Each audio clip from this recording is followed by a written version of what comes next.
If you're in a career rut and feel like you can't escape, that you're not doing something that you truly like, then I hope my story can help you find the right path.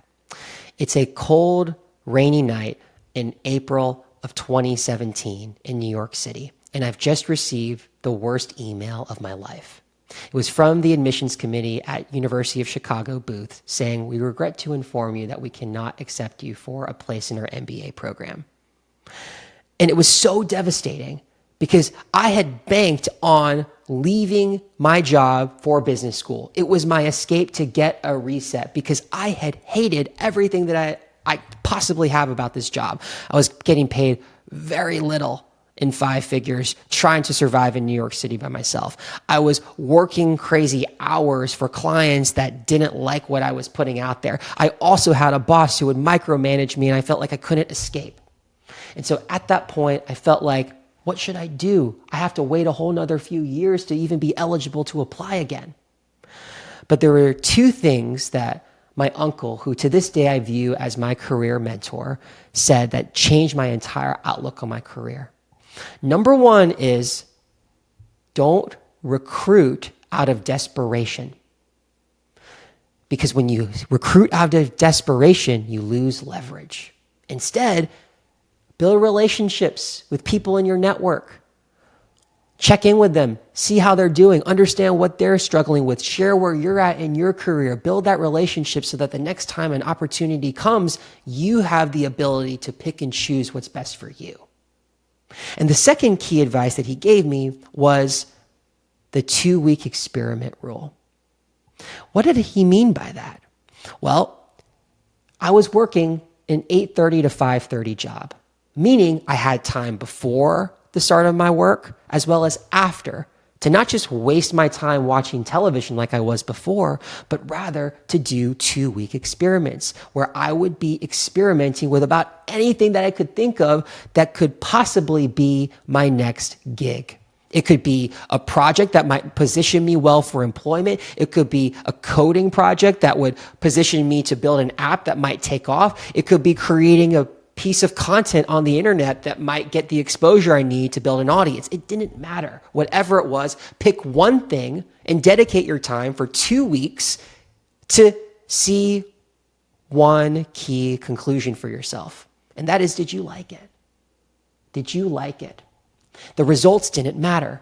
It was, did I enjoy the process of doing whatever it was that I could do consistently over a 2-week period, ideally on a daily basis? For me, I tried many different things. And then one day, it led to me prototyping an app that I had been thinking about for a while. And that prototype led to me pitching it at various startup competitions, and it led to me discovering that I loved entrepreneurship and building startups, even though that startup failed. But it was something that catapulted me eventually into getting into MIT Sloan and positioning myself as someone who wants to be an entrepreneur and who has a particular business idea based off my previous experience. And it led to me building a software startup that helped me teach thousands of people how to be better at speaking using AI. And then it led to me leading a team in business development and also having this constant experimentation mode, 2-week experiments. And it led to me finding out that content creation, producing videos just like this for you on a daily basis is something I truly love, teaching people at scale.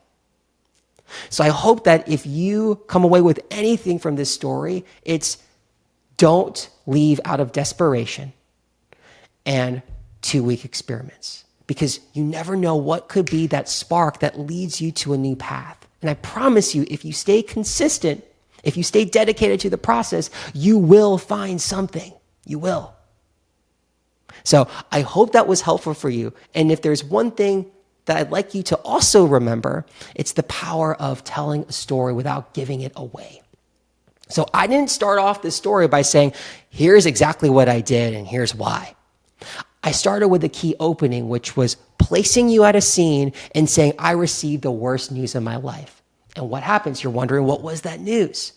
I share it. Then I say something like, so this happened, but then this happened. So this happened, but then this happened. What I'm doing is, as I'm speaking, I'm creating an unanswered question in your mind. And if you want to do the same thing as you're telling a story, then just do this one simple thing.